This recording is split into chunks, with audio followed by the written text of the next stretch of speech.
क्या आपने कभी सोचा है कि आज हम भारत के मंदिरों में जिन मूर्तियों की पूजा करते हैं उनका असली इतिहास क्या है? क्या ब्राह्मण परंपरा में हमेशा से मूर्ति पूजा थी या फिर भारत में मूर्ति पूजा की शुरुआत किसी और ने की थी? आजकल ये सुनने में आता है कि भारत की प्राचीनतम मूर्तियां हिंदू देवी देवताओं की हैं, लेकिन जब हम इतिहास के पन्ने पलटते हैं, पुरातत्व के सबूत देखते हैं, तो सच कुछ और ही निकलकर सामने आता है। आज के इस वीडियो में हम इतिहास के कुछ ऐसे कड़वे और अकाट्य सच खोलेंगे जो शायद आपको किसी भी टेक्स्ट बुक में ना पढ़ाया गया हो। हम जानेंगे कि क्या भारत की प्राचीन मूर्तियाँ वाकई बौद्ध या श्रमण परंपरा की देन हैं। वीडियो को अंत तक देखिएगा क्योंकि आज तथ्यों के साथ बात होगी। सबसे पहले हम बात करेंगे हड़प्पा सभ्यता और वैदिक परंपरा का विरोधाभास। इतिहास की शुरुआत करते हैं भारत की सबसे प्राचीन सभ्यता सिंधु घाटी सभ्यता यानी कि हड़प्पा सभ्यता से। हड़प्पा में जो हमें मूर्तियां मिलती हैं वे मुख्य रूप से नारी आकृतियों की हैं जो कि मात्र सत्ता की ओर इशारा करती हैं। अब कुछ लोग इसे सीधे वैदिक परंपरा से जोड़ देते हैं, लेकिन ये ऐतिहासिक रूप से पूरी तरह गलत है क्योंकि वैदिक परंपरा स्पष्ट रूप से पितृसत्तात्मक रही है, जहाँ पुरुष देवताओं जैसे कि इंद्र, अग्नि और वरुण इनकी प्रधानता थी। वहीं दूसरी तरफ हम देखें तो हड़प्पा की मात्र सत्तात्मक मूर्तियां भारत की प्राचीनतम श्रमण परंपरा को इंगित करती है। अब बात करते हैं वेदों की। इतिहासकारों का एक बड़ा वर्ग मानता है कि वेदों की रचना लगभग 1500 ईसा पूर्व यानी कि 1500 बीसीई में हुई थी। हालांकि धरातल पर इस काल का कोई भी भौतिक प्रमाण नहीं मिलता, ना तो वेदों की कोई समकालीन लिखित प्रति और न ही कोई शिलालेख और न ही किसी वैदिक देवी देवता की मूर्ति। अगर हम इतिहासकारों की बातें मानकर 1500 ईसा पूर्व, 1000 ईसा पूर्व या फिर 500 ईसा पूर्व काल को भी सच मान लें तो भी इस पूरे दौर में पूरे भारत में कहीं भी किसी भी देवी या देवता की मूर्ति या मंदिर के अवशेष नहीं मिलते। खुद वेदों में भी केवल यज्ञों और मंत्रोच्चार का वर्णन है, मूर्ति पूजा का नहीं। यहाँ तक कि आधुनिक आर्य समाज भी इस बात को स्वीकार करता है कि वेदों में मूर्ति पूजा का कोई भी स्थान नहीं है। तो फिर भारत में सबसे पहले मूर्तियाँ कब और कहाँ दिखाई देती हैं?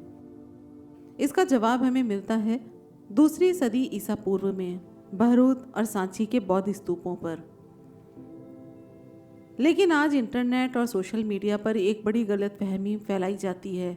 सांची और भरूच के स्तूपों पर जो मूर्तियां उकेरी गई हैं वे बुद्ध के पिछले जन्मों की कहानियां हैं जिन्हें जातक कथाएं कहा जाता है।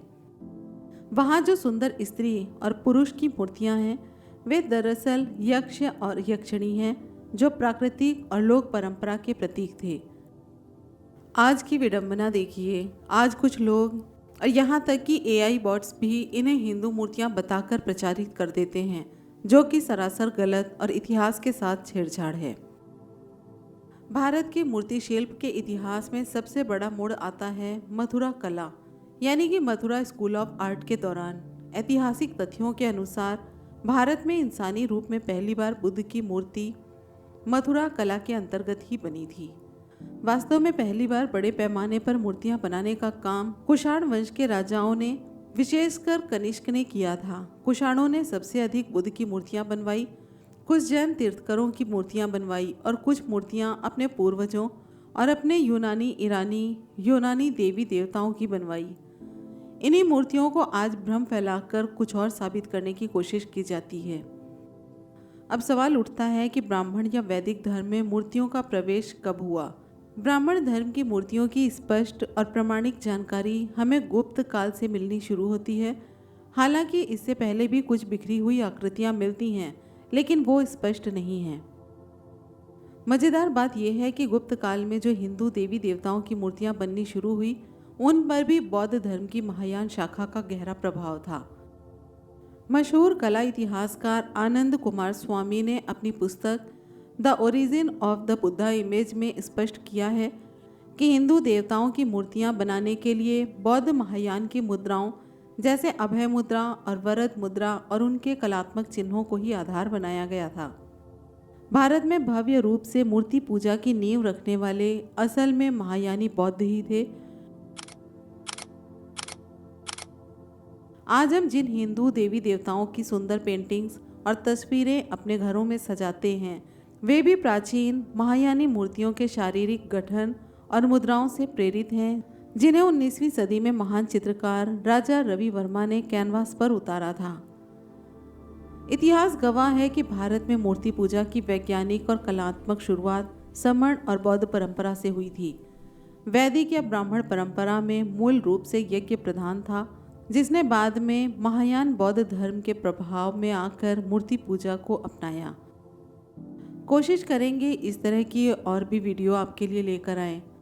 आप सभी से छोटी सी एक गुजारिश है, नीचे कमेंट के पास एक हाइप का ऑप्शन दिखेगा। हाइप करके हमारी वीडियो को और हमारे चैनल को आगे पुश करने के लिए प्रेरित करें। मिलेंगे आपसे एक नई वीडियो में नई जानकारी के साथ। जय भीम, नमो बुद्धाय, जय संविधान।